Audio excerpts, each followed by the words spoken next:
So Ex Machina is the directorial debut of screenwriter Alex Garland, famous for writing such films as 28 Days Later, The Sunshine, Never Let Me Go, and Dread.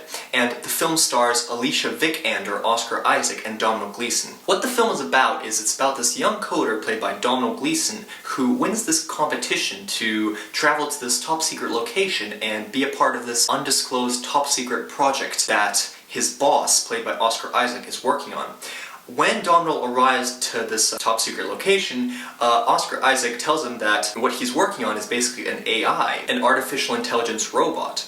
And basically, what Domhnall Gleeson's role in this experiment is he has to be part of the Turing test. And basically what that means is when a human being talks to a machine, if the human being cannot differentiate between speaking to a machine or speaking to a human, that AI, that artificially intelligent robot, passes the test. This film basically is like if you take Pedro Almodovar's The Skin I Live In, and with a theme of like Blade Runner, and also with a David Lynchian mood, then you get Ex Machina. Okay, first of all, the acting is really, really good. Alicia Vikander, who plays the AI, the robot, she is very, very, very convincing, and she just shows these really good emotions of fear and just confusion and of not understanding why she's trapped in this room and who she is, basically, and that's really convincing.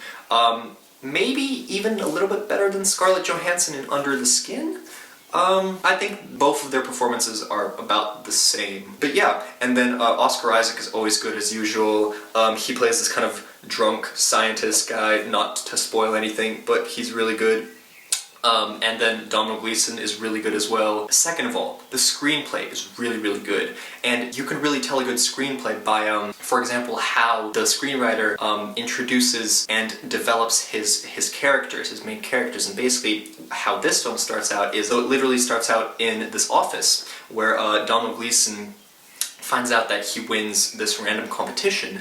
And then right after that scene, it's a really short scene, right after that scene, he is just flown out on a helicopter into this random place, I think in America or something like that, just a completely random location, just in this field, and he's dropped there, and then he has to walk like through this forest to the cabin or the research facility of Oscar Isaac's character. And then, like, up to that point, we know nothing about these two characters. But then, how Garland writes the script is basically that through these Turing tests that Domhnall Gleeson performs on Alicia Vikander's character is really interesting, because through these tests we find out a lot about Domhnall's character and a lot about Alicia's character, so that's very cleverly written. The script is really good, it's a very interesting story, and basically also the mood. See, the thing with the mood is that it starts out really kind of eerie, and that's amazing for me personally. I love those kind of like David Lynchy style moods where it's like you're not sure who to trust and like what exactly is going on, stuff like that. And the first half of the film, at least, creates this really, really eerie mood and this really spooky, precarious mood of this research facility that has no windows and everything like that. Also, Oscar Isaac's character is really well written because he is also very precarious and superfluous, and you're not sure if you can trust him, if Domhnall Gleeson and us as the audience can trust him, because throughout the first half of the movie, when Domhnall asks him all of these scientific questions about Ava, which is the name of the AI of the robot, when Domhnall asks Oscar all of these questions, Oscar Isaac always just either changes the subject or just says like, bro, let's be friends, let's just take it easy and not ask these very complicated questions, and just tell me, how do you feel about her? How do you feel about Ava? Stuff like that. And that makes us as the audience feel like Oscar Isaac is hiding something from us, and you are sort of trapped in this precarious mood. There's just a lot of tension, and it's really cool. Also, one more thing about this mood, for example, there's this really cool use of color that the cinematographer does, is that, so basically all throughout the film, in this research facility where they are, there are these power cuts that happen. And basically when a power cut happens, there's an emergency lockdown that occurs, and during this emergency lockdown, all of the lights turn off, and then this red light comes on, and then every single time this red light comes on, the entire like frame is filled with this red tint, with this red color, and that really adds to the precariousness side of this film, how that red really plays on the audience's emotions. Like, red makes the audience feel unsafe, and that there's like some sort of danger that might happen, basically. Speaking about like cinematography, the cinematography of the film is really nice. It was shot digitally. I think it was shot on a red camera or something like that. It looks really nice, the cinematography. Also, the production design also adds to the spookiness of the film, because like all of these rooms have no windows in the research facility, and all of this just adds to this like spookiness mood and atmosphere of the film. That's also really good. So yeah, as I said, the acting is really good and the direction is also good.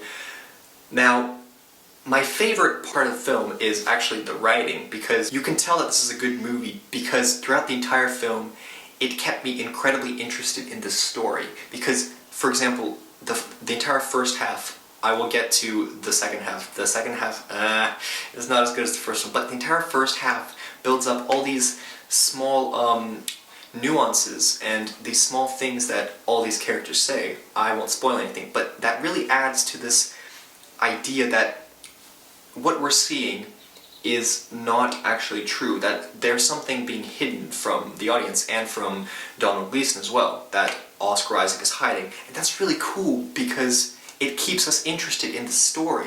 Whereas, for example, in Gone Girl, which if you heard our, I think, second podcast or something like that, we were talking about how I really didn't like Gone Girl because in the script, how it's revealed in the middle of the film everything that Rosamund Pike is doing. So since that's revealed, the entire second half of the movie is not interesting to me anymore. I don't want to watch it because I feel like since Gone Girl started and was built up as a mystery thriller, essentially, I was really interested in like where Rosamund was, and I was sure that that would be revealed in the end, but in the middle we find out everything that she has done, so like the rest of the movie is not interesting to me anymore. Whereas in Ex Machina, through the writing, we get these nuances telling us that something is not right here and that something might happen. And it adds to this like precarious mood, and so we are always interested and invested in this story and we want to know what will happen.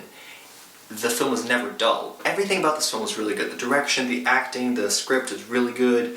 The character development, the cinematography, the editing is fine. So the only thing I really kind of didn't like about this movie is that in the third act of the film, there's kind of a few twists that are revealed, but there's this one twist, I suppose, not spoiling anything, with this Asian assistant of Oscar Isaac's, which I just don't think is given enough justice in terms of the explanation of how that affects why Domhnall Gleeson starts to sort of fear Oscar Isaac and not trust him anymore, and which causes Domhnall Gleeson to do certain things. And also, I felt like the David Lynchian mood kind of drops a bit in the third half, but picks up towards the last like 5 minutes of the movie, which is really good. And then the ending is really good. It's really freaky what happens.